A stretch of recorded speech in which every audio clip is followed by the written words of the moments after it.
Hebden Bridge today, of course, is a magnet for tourists, a host of independent shops, cafes, pubs and galleries. 40 years ago, though, it was rather different.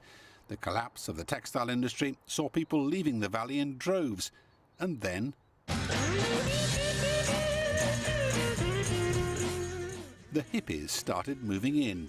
They were knocking the houses down, and we squatted a great big terrace, Queen's Terrace, and we eventually, because of our actions, they didn't knock it down, and I think that was the turning point. They stopped knocking houses down.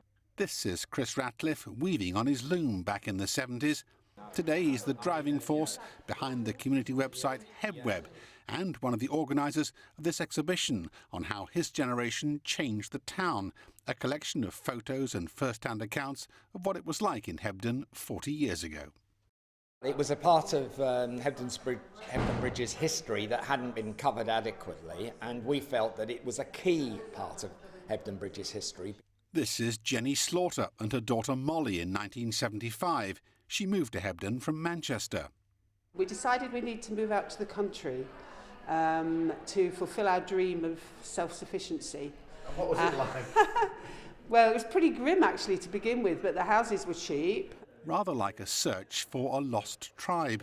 The exhibition features a map showing where the early hippie settlers first made camp.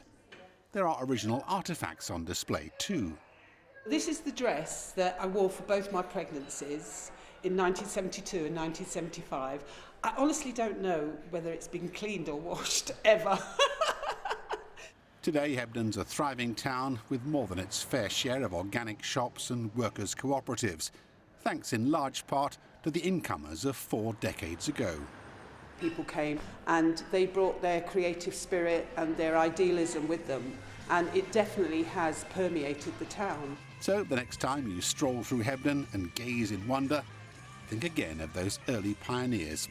Better still, get yourself some flares and a headband and really go back in time. Chris Kiddie, ITV News.